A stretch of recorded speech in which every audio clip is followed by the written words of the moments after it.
हमारे सरकार की जय जय श्री राधे श्याम। भगवान श्री कृष्णचंद्र जी के जो पुत्र श्री प्रद्युम्न जी महाराज हैं, वह रति मैया को साथ लेकर अर्थात अपनी पत्नी को लेकर के, क्योंकि वह सब बातों को वह बतला देती हैं।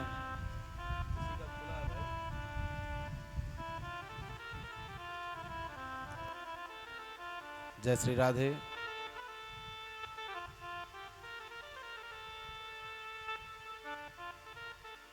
लेकर के अपनी पत्नी को साथ आते हैं।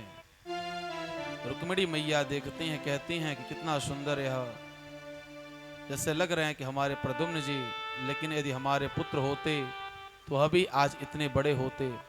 तो श्री कृष्ण भगवान समस्त भेदों को खोल करके बताते हैं। इसके बाद भगवान श्री कृष्णचंद्र जी, एक दिन की बात, भगवान श्री कृष्णचंद्र जी को सिमंतक मणि की चोरी लग गई। परीक्षित जी पूछते हैं श्री सुखदेव जी से, हे गुरुदेव, भगवान को चोरी कैसे लग गई? भगवान को चोरी कैसे लग गई? जो तीनों लोकों 14 भुवन के मालिक हैं, सभी संपत्ति, सारे सुख साधन, क्योंकि वह आनंद सुख राशि हैं, फिर इनको चोर कोई कैसे बना दिया? कहते हैं श्री सुखदेव जी महाराज, हे परीक्षित, हे परीक्षित, दो भाई थे जिनका नाम था सत्राजीत और प्रसेनजीत। सत्राजीत सूर्य नारायण का अनन्य उपासक था। एक दिन की बात, सूर्य नारायण प्रसन्न होकर के उसको सिमंतक मणि दे दिए, और वह सिमंतक मणि को लेकर के आया। उस सिमंतक मणि की विशेषता थी कि वह 40 भार सोना नित्य देती थी। सिमंतक मणि को लेकर के आया और वह अपने गले में पहन करके भगवान की सभा में गया। जिस समय वह सभा में जा रहा है, लोग दूर से देखते हैं, समझते हैं कि नारायण स्वयं आ रहे हैं। फिर कुछ लोगों ने कहा, नहीं नहीं, ये तो भगवान नहीं लगता, सूर्य नारायण भगवान के दरबार में आ रहे हैं। सभी लोग मन ही मन विचार कर, आखिर ये है कौन? कौन है? जब पास आते हैं तो देखते हैं लोग, ये सत्राजीत है।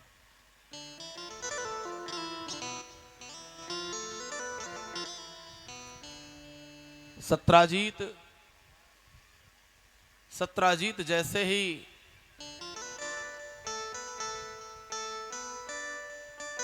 सत्राजीत जैसे ही भगवान के दरबार में जाता है, भगवान कुछ भी नहीं कहते हैं, लेकिन जो भगवान के दरबारी हैं वे सब कहते हैं कि इस मणि को तुम भगवान को दे दो। उसको इस बात से क्रोध लगता है और वह कहता है कि भगवान को हमारे मणि को देख करके लालच आ गई। लग रहा है कि भगवान हमारे मणि को लेना चाहते हैं। सत्राजीत वहां से उठता है और अपने घर को चला आता है। सत्राजीत के जो भाई प्रसेनजीत हैं, प्रसेनजीत जी कहते हैं कि भैया क्या बात है, आप क्यों चले आए?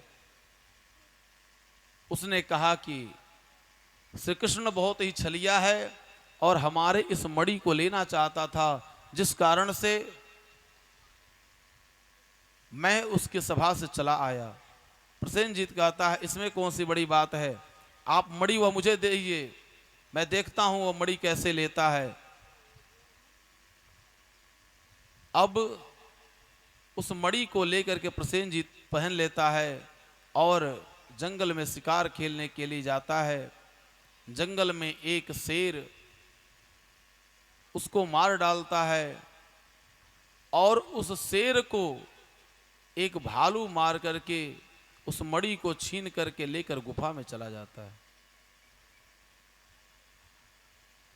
इसके बाद यह चारों तरफ बात फैल जाती है कि श्री कृष्ण ने प्रसेनजीत को मार करके मणि को ले लिया। भगवान को चोरी लग जाती है, क्योंकि वह चौथ का चंदा देखे हुए थे। जब यह बात रुक्मिणी मैया को पता चलती है, रुक्मिणी मैया कहती हैं, प्रभु आपने मणि की चोरी क्यों की? तो जो भगवान की महत्ता को, भगवान के बारे में, भगवान की विशेषता को न जान रहा हो, वह यह बात कहे समझ में आता है। लेकिन आज रुक्मिणी मैया जो स्वयं लक्ष्मी जी हैं और भगवान को जान रही हैं कि ऐसे करोड़ों सूर्य, समंतक मणि की ही बात छोड़िए, जो करोड़ों सूर्य को अपने शरीर में धारण करते हैं। भगवान ने कहा, रुक्मिणी तुम यह बात कह रही हो, मैं मणि की चोरी करूंगा? अरे मैं सूर्य को कह दूं तो ऐसी मणि ला करके पूरे हमारे द्वारिका में कितनी मणियों को दे देगा। सूर्य को ही मैं मणि बना करके अपने कंठ में धारण कर सकता हूं, मैं एक मणि के लिए इतना तुच्छ कार्य करूंगा? तुम ऐसी बात सोचती हो?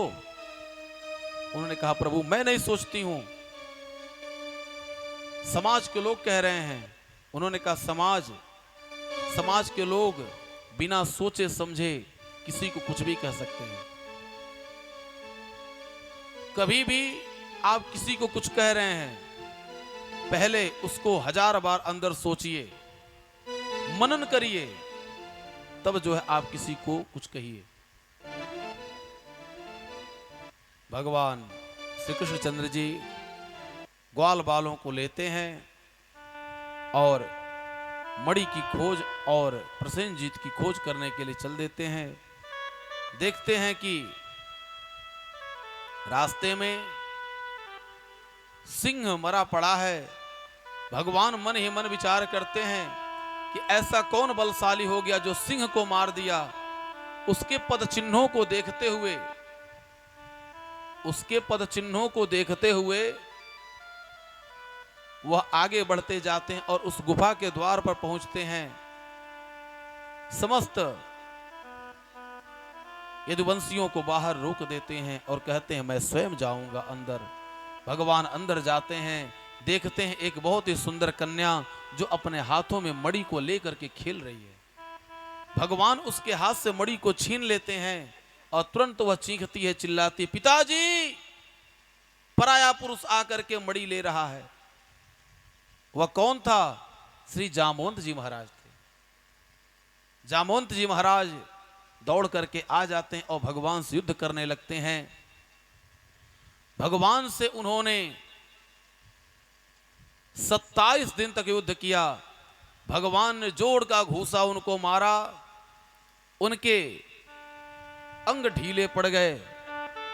वह लगे मन ही मन विचार करने की तीनों लोगों 14 भुवन में हमारे राम जी के अलावा और किसी में सामर्थ्य नहीं कि जो मुझसे युद्ध करे। यह कौन तीसरा आ गया? यह दूसरा व्यक्ति कौन आ गया? उन्होंने कहा कि आप कौन हैं, अपना परिचय दीजिए। उन्होंने कहा, मैं राम हूं। मैं नहीं मानूंगा कि आप मेरे राम हैं। यदि आप हमारे राम होते तो आप राम के रूप में आते। भगवान ने राम का रूप धारण किया। अपने जन के कारण श्री कृष्ण भय रघुनाथ। अपने जन के कारण श्री कृष्ण भय रघुनाथ। आज भगवान श्री कृष्णचंद्र जी रघुनाथ अर्थात भगवान राघव जी का रूप धारण किए हैं। देख करके उन्होंने प्रणाम किया। उन्होंने कहा, प्रभु आप रूप बदल करके आए, आप अपने रूप में आए होते, मैं आपको मणि क्या जो आप कहते मैं आपको देता। उन्होंने कहा, नहीं, जिस समय लंका पर मैंने विजय प्राप्त किया, आपने कहा प्रभु अभी हमारा युद्ध करने से मन भरा नहीं, और थोड़ा बहुत मुझसे युद्ध करने वाला यदि कोई था वह रावण था। आपने रावण और कुंभकर्ण दोनों को आपने मार दिया, मैं युद्ध किससे करूं? जामवंत जी ने कहा हनुमान जी से। हनुमान जी ने कहा, हाथ जोड़ लिया, प्रभु हमारे अंदर सामर्थ्य नहीं आपसे युद्ध करने का। फिर जामवंत जी भगवान के पास गए कि प्रभु आप ही मुझसे युद्ध कर लीजिए, मेरे बाहों में खुजली हो रही है। भगवान ने कहा कि हे जामवंत जी, भक्त और भगवान के बीच, गुरु और शिष्य के बीच, पिता और पुत्र के बीच कभी युद्ध नहीं होता है। लेकिन ठीक है, आपकी इच्छा है तो इस जन्म में नहीं, अगले जन्म में, अगले अवतार में मैं आकर के आपका मन पूर्ण करूंगा। भगवान वही जब अवतार लेते हैं और आकर के इनके मन को संतुष्ट करते हैं। इन्होंने कहा, प्रभु इस मणि के साथ एक मणि मैं और आपको देता हूं। उन्होंने अपनी कन्या का हाथ, जामवंती मैया का हाथ उन्होंने भगवान के हाथ में पकड़ा दिया। भगवान जामवंती मैया का वर्ण किए। भगवान का दूसरा विवाह जामवंती मैया के साथ हुआ। प्रेम से बोलिए श्री कृष्ण भगवान की। उस मणि को लेकर के आते हैं और सत्राजीत को देते हैं। सत्राजीत वह शर्मा जाता है अपने कुकर्मों से कि मैंने भगवान के ऊपर झूठा मिथ्या आरोप लगाया, और भगवान तो कुछ भी चोरी नहीं किए थे। वह अपने गलतियों को छुपाने के लिए सतधन्वा से विवाह तय किया था। लेकिन वह क्या करता है, भगवान से सत्यभामा मैया का विवाह कर देता है। भगवान सत्यभामा मैया का वर्ण करते हैं और मणि को दे देते हैं। वह कहता, मणि मैं आपको दहेज के रूप में देता हूं। भगवान ने कहा, नहीं चाहिए, यह मणि आप अपने पास रखिए। भगवान सत्यभामा मैया को लेकर के आते हैं। इधर अक्रूर जी महाराज सतधन्वा से कहते हैं कि देखो तुम्हारे साथ विवाह होने वाला था और इसने क्या कर दिया, कभी कभी आपके साथ रहने वाले ही आपका विरोध करने लगते हैं।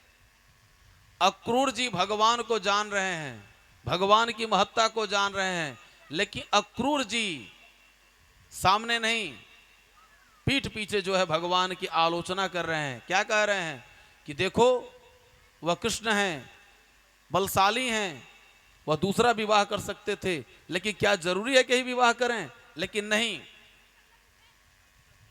तुम्हारे साथ विवाह तय था, उन्होंने विवाह कर लिया। अब सतधन्वा क्या करता है कि वह रात्रि के समय, जिस समय सत्राजीत सोते हैं, वह रात्रि के समय उनका हनन करता, अर्थात उनको मार देता है। अब सत्यभामा मैया को जब यह बात पता चलती है, वो रोती हैं, बिलखती हैं। इसके बाद श्री सत्यभामा मैया भगवान को संदेश भेजती हैं, क्योंकि भगवान हस्तिनापुर चले गए थे। भगवान वहां से आते हैं और भगवान श्री कृष्णचंद्र जी उस सतधन्वा को दौड़ाते हैं। वह दौड़ते दौड़ते भगते भगते वह जनकपुर की तरफ जाता है। जनकपुर की तरफ जाता है। भगवान उसको दंड देते हैं और दंड देने के बाद जनकपुर जाते हैं। जनकपुर में एक ब्राह्मण और राजा जनक दोनों लोग भगवान की प्रतीक्षा कर रहे थे। भगवान ने मन ही मन विचार किया कि यदि राजा जनक के वहां मैं चला जाता हूं, राजा जनक के वहां जाता हूं, तो ब्राह्मण समझेंगे कि हमारे वहां भगवान गरीब जान करके नहीं आए। इसलिए भगवान ने एक ही साथ दो रूप बना लिया। दो रूप बना करके एक जनक के वहां गए और एक ब्राह्मण के वहां गए। इधर जब भगवान को आने में विलंब होने लगा तो बलदाऊ भैया के मन में यह बात आ गई कि लगता है मणि की चोरी पुनः श्री कृष्ण ने कर ली। अब यह बात चारों तरफ फैल गई और उस मणि को लेकर के अक्रूर जी तीर्थ यात्रा करने के लिए चल दिए। तीर्थ यात्रा करने के लिए चल दिए। अच्छी वस्तु को देख करके सबके मन में लालच आ जाती है। बहुत कम लोग, 100 में 5 लोग ऐसे मिलेंगे कि जो वह लालच से, इन सब चीजों से वो बहुत परे हैं। अब भगवान को जब इस बात का पता चलता है, भगवान क्या करते हैं कि पूरे द्वारिका में चारों तरफ सूखा पड़ जाता है। लोग अन्न के लिए तरसने लगते हैं, वर्षा नहीं होती है। सभी लोगों ने कहा प्रभु कोई उपाय तो बताइए, क्या कारण है। उन्होंने कहा कि अक्रूर जी बड़े धर्मात्मा हैं, अक्रूर जी बड़े धर्मात्मा हैं और वह नगर में है नहीं, द्वारिका में है नहीं, जिस कारण से यहां पर बरसात नहीं हो रहा है, यहां अन्न नहीं हो रहा है। तब क्या किया जाए, अक्रूर जी को आप लोग खोजिए, अक्रूर जी जब आ जाएंगे तो सब कुछ ठीक हो जाएगा। अब सभी यदुवंशी अक्रूर जी को खोजने के लिए एक एक तीर्थ स्थानों पर जाते हैं। अक्रूर जी महाराज काशी में मिल जाते हैं, बनारस में। अक्रूर जी को पकड़ करके सब ले जाते हैं द्वारिका, और द्वारिका ले जाने के बाद अक्रूर जी महाराज से जब मणि भगवान ले लेते हैं, सबके सामने दिखाते हैं कि देखिए मणि हमारे पास नहीं, अक्रूर जी के पास थी। अक्रूर जी क्षमा मांगते हैं। भगवान ने कहा आज से आपको दंड यही दिया जा रहा है कि इस मणि की आप सेवा करें, क्योंकि उस मणि की 3 समय सेवा करनी रहती थी, तब वह 40 भार सोना देती थी। भगवान ने दंड दिया कि इस मणि की सेवा आप करें तीनों टाइम, और जो भी इससे सोना मिलता है वह सोना ला करके आप खजाने में आप जमा कर दें, जिससे सबका कल्याण हो। अक्रूर जी महाराज बहुत ही परेशान, अर्थात किसी को दंड भी दीजिए, ऐसा दंड दीजिए कि उसका न कोई कटे, न फटे, न टूटे, उसका सम्मान भी रह जावे, उसका भी सम्मान हो जावे और आपका भी कार्य हो जावे। अब भगवान श्री कृष्णचंद्र जी के पास संदेश आया है, कहां से, भौमासुर के बंदी गृह से।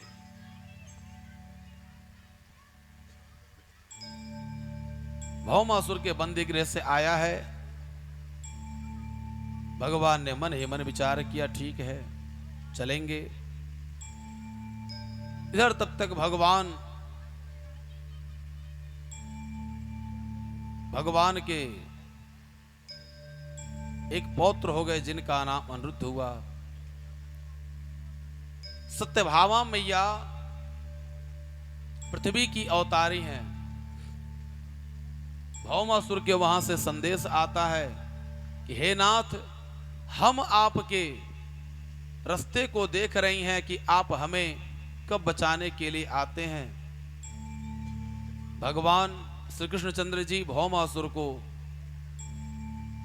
मन ही मन विचार करते कि भौमासुर का उद्धार कैसे करें, क्योंकि भौमासुर पृथ्वी मैया का पुत्र है। एक समय की बात, पृथ्वी मैया ने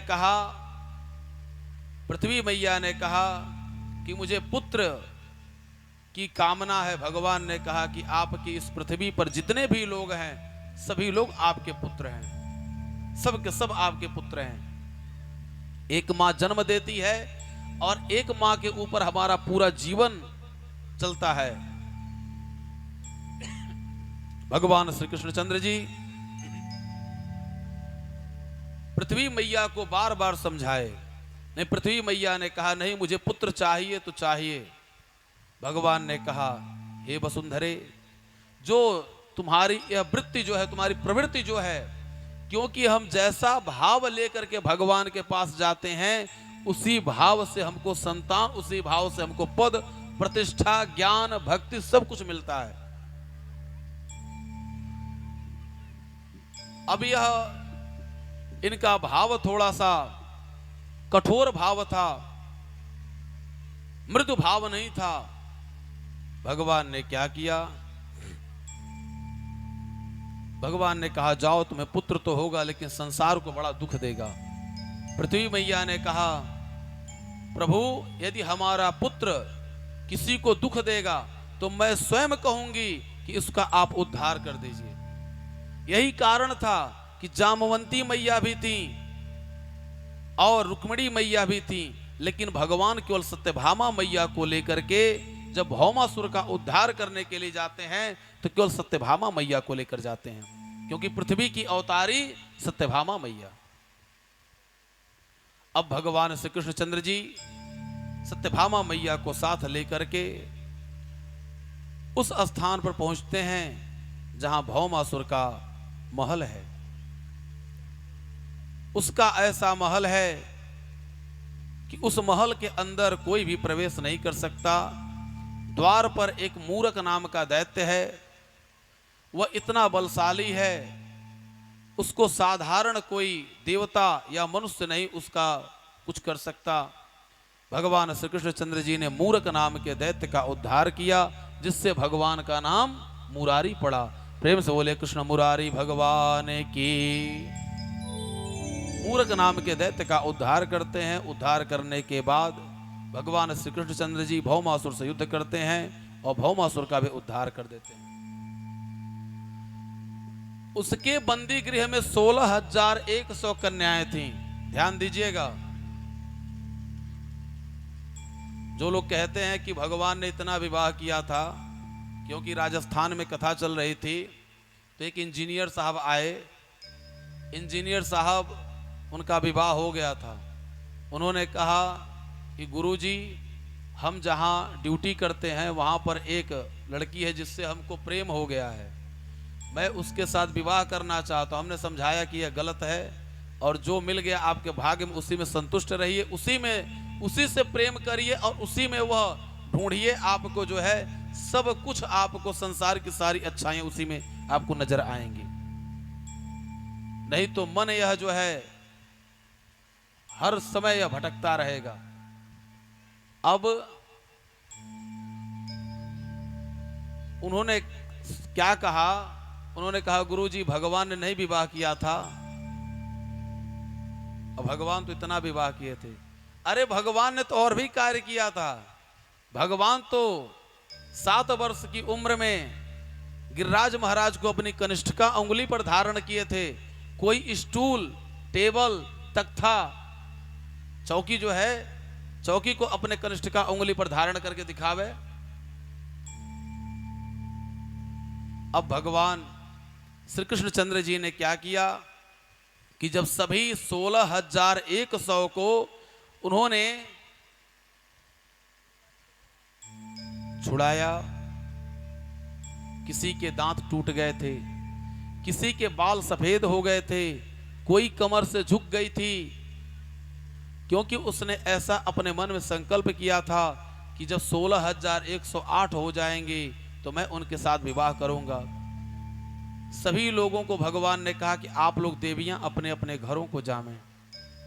सभी लोग रोने लगी। सभी बहनें माताएं कहने लगी, हे प्रभु, मैं कहां जाऊं, क्योंकि हमारे पिता को, हमारे भाई को इस दैत्य ने मार डाला। नगर में कोई है नहीं, जाएंगे मुझे कौन स्वीकार करेगा? जिसके बाल सफेद हो गए, जिसके दांत टूट गए, उससे कौन विवाह करेगा? भगवान ने कहा, आप हमारे द्वारिका में चलिए, द्वारिका में रहिए, द्वारिका में रहिए। उन लोगों ने कहा, प्रभु, यदि आप मुझे कोई अधिकार नहीं देते तो मैं वहां पर रहूंगी। लोग कहेंगे कि केवल खाने के लिए सब आई हुई हैं और हमको सभी लोग तुच्छ भावना से देखेंगे। इसलिए हे प्रभु, हे नाथ, हमें कोई विशेष अधिकार दीजिए। इन माताओं बहनों के पास 3 चीज होता है, ध्यान दीजिएगा। कभी भी शादी के समय विवाह में जो 7 फेरा लगाए, 7 फेरे नहीं हैं, 4 ही फेरे हैं। जो लोग पद्धति को पढ़े होंगे, पुस्तक को पढ़े होंगे, विवाह पद्धति को पढ़े, वो लोग जानते होंगे फेरे सिर्फ 4 होते हैं। धर्म, अर्थ, काम। इन माताओं के पास, इन बहनों के पास धर्म, अर्थ, काम होता है।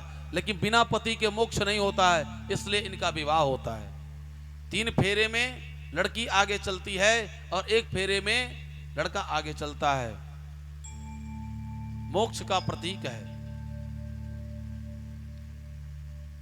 अब भगवान ने सबका एक साथ वर्ण किया, 16,100 का एक साथ भगवान ने वर्ण किया।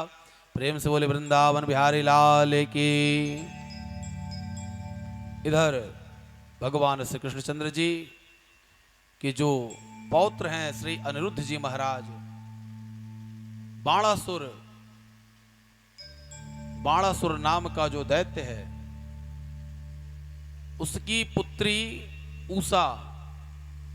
उषा ने स्वप्न देखा कि हम ऐसे पुरुष के साथ विहार कर रही हैं जो बहुत ही सुंदर है।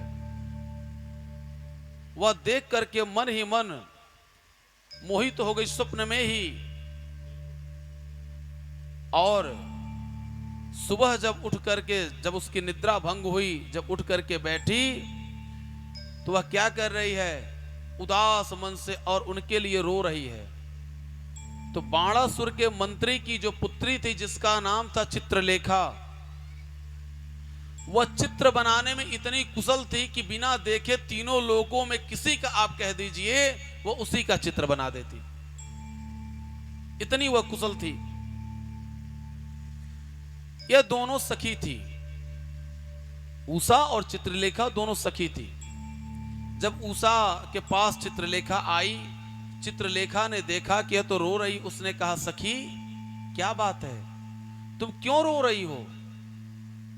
उसने कहा एक चित्तचोर जो हमारे मन को चुरा ले गया, स्वप्न में आया था, उसी को मैं प्राप्त करना चाहती हूं।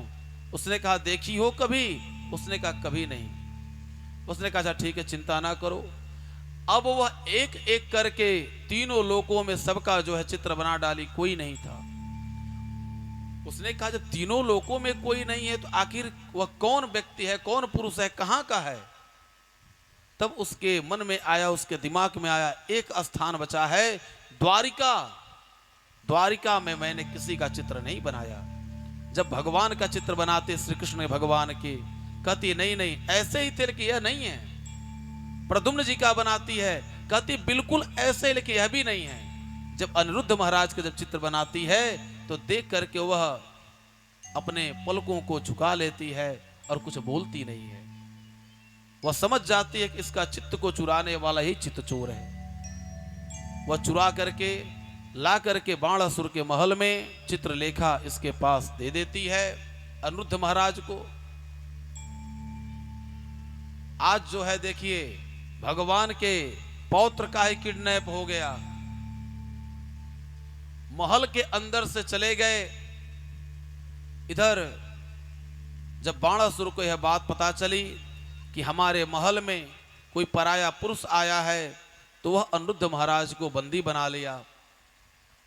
और भगवान श्री कृष्णचंद्र जी जब इनको पता चला कि हमारे पौत्र, नारद जी के द्वारा इनको पता चला था कि हमारे पौत्र बाणासुर के महल में बंदी हैं, तो भगवान युद्ध करने के लिए चल देते हैं। बाणासुर के तरफ से युद्ध करने वाले कौन हैं? भगवान भोलेनाथ हैं। क्योंकि बाणासुर के पास 1-2 हाथ नहीं था, 1000 हाथ थे। बाणासुर ने वह अपने हाथों से नदियों के प्रवाह को रोक देता, पर्वतों को उठा करके वह लड़ाने लगता। नारद जी रास्ते में मिल गए, नारद जी से कहता है नारद जी मैं युद्ध करना चाहता हूं। उन्होंने कहा कि मुझसे क्या युद्ध करोगे? तुम भोलेनाथ के पास जाओ, भोलेनाथ वही बता सकते हैं कि तुमसे युद्ध करने वाला कौन है। भोलेनाथ की तपस्या करता है, 1000 हाथों से वह बाजा बजाता है, भोलेनाथ प्रसन्न हो जाते हैं। भगवान भोलेनाथ जब प्रसन्न हो जाते हैं, ओम नमः शिवाय, ओम नमः शिवाय, हर हर भोले नमः शिवाय, नमः शिवाय ओम नमः शिवाय हर हर भोले नमः शिवाय ओम नमः शिवाय ओम नमः शिवाय हर हर भोले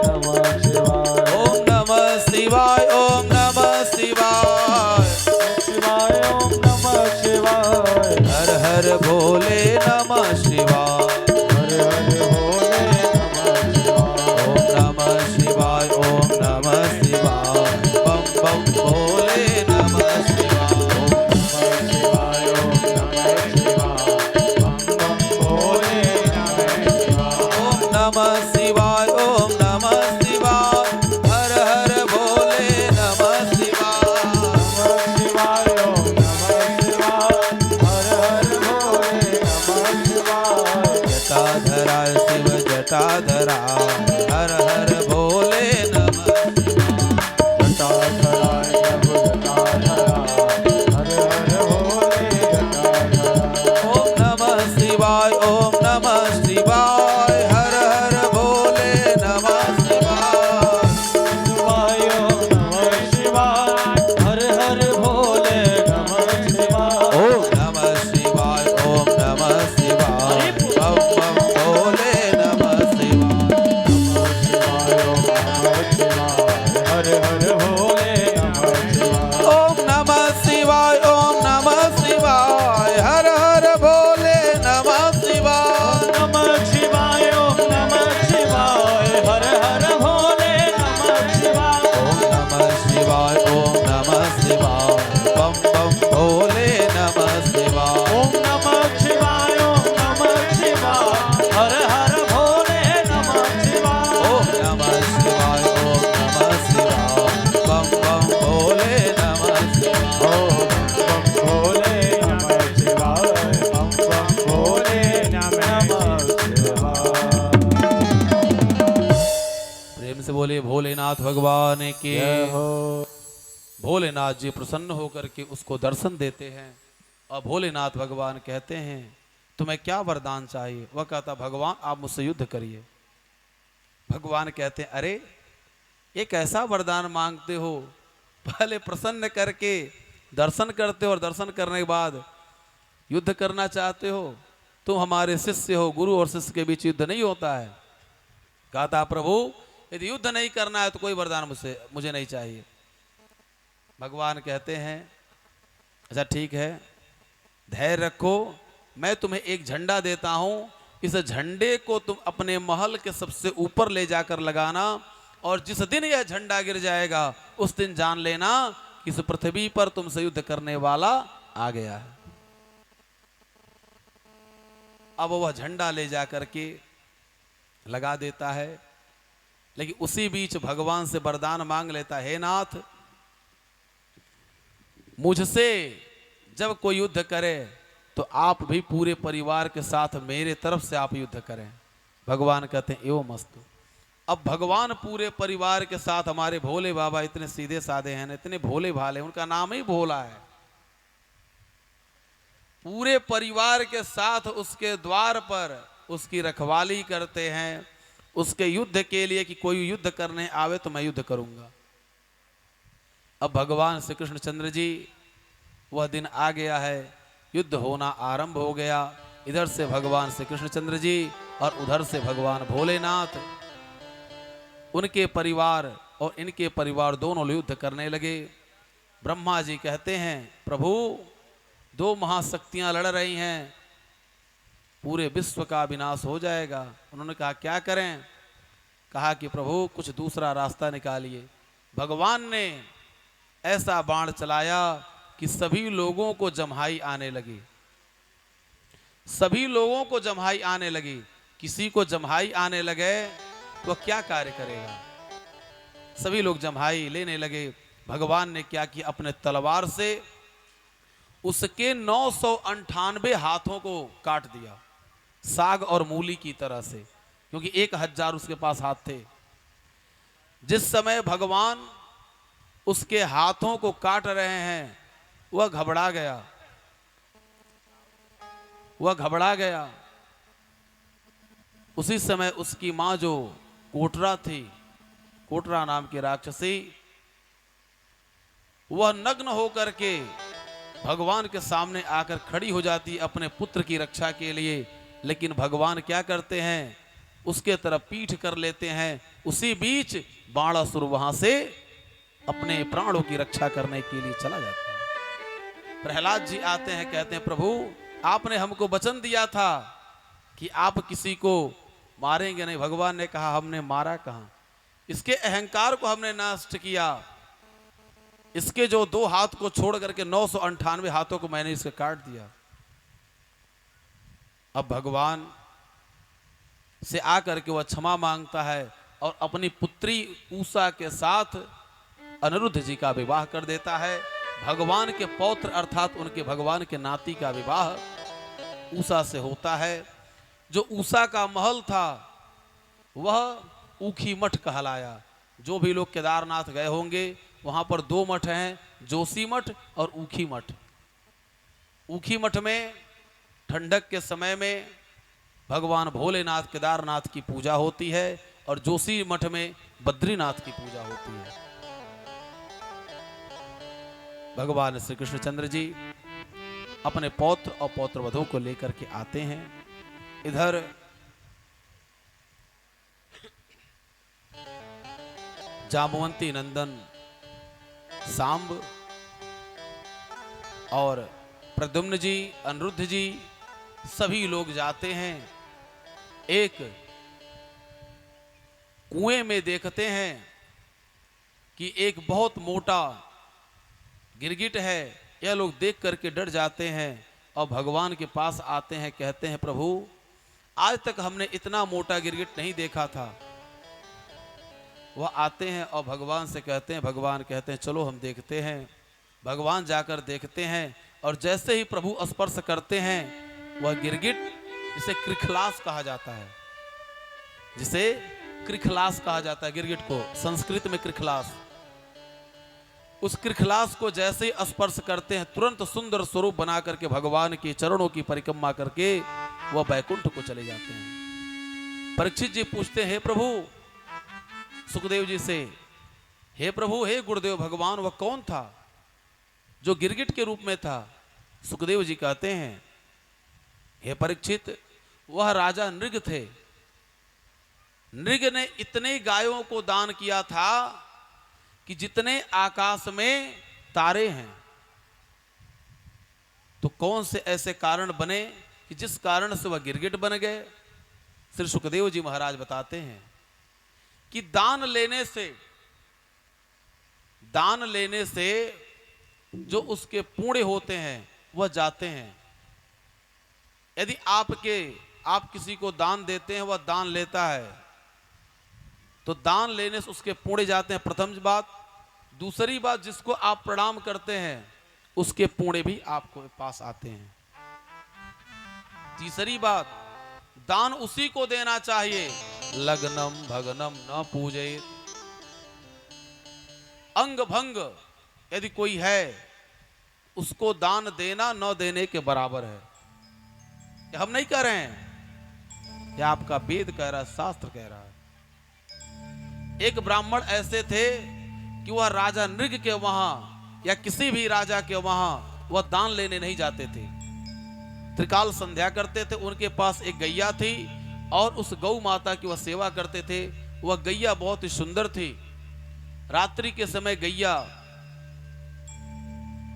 अपने गौशाला से चली गई और जाकर के राजा नृग के उनके गौशाला में वह मिल गई। राजा नृग ने जब सुबह प्रातःकालीन दान किया तो उसी गाय को दान किया जो इनकी गाय नहीं थी। जब इन्होंने दान किया तो वह ब्राह्मण लेकर के उस गाय को जा रहा था और जिस ब्राह्मण की वह गाय थी वह ब्राह्मण अपने गाय को खोज रहा था। ढूंढते ढूंढते उसने उस गाय को पा गया कि तो ब्राह्मण हमारा गाय लेकर जा रहा है। उन्होंने कहा यह मेरी गाय है। अब वो ब्राह्मण कहता है नहीं, हमको राजा नृग दिए हैं। दोनों लोग राजा नृग के पास पहुंचते हैं। राजा नृग दोनों लोगों की बातों को सुनते हैं, कहते हैं मैं 1000 गाय दे देता हूं, 1 लाख गाय दे देता हूं। कभी इधर बात कहते, कभी उधर बात कहते, कुछ निर्णय नहीं ले पाते। जब निर्णय नहीं ले पाते, गिरगिट की तरह से रंग बदल रहे थे, उस ब्राह्मण ने श्राप दे दिया, हे राजन, तुम्हारे पास इतना ज्ञान नहीं, तुम राजा हो, तुम्हें निर्णय लेने का अधिकार है, और तुम निर्णय नहीं ले पा रहे, तुम गिरगिट की तरह से रंग बदल रहे हो, इसलिए तुम गिरगिट ही हो जाओ। वह हाथ जोड़ करके रोने लगे, कहे कि भगवान, हमारा उद्धार कैसे होगा? उन्होंने कहा कि चिंता ना करो, समय आने पर भगवान श्री कृष्ण तुम्हारा उद्धार करेंगे। वही द्वापर युग में भगवान श्री कृष्णचंद्र जी इनका उद्धार करते हैं, जो राजा नृग कृखलास के रूप में थे। प्रेम से बोले वृंदावन बिहारी लाल की, सांवरे सरकार की जय हो।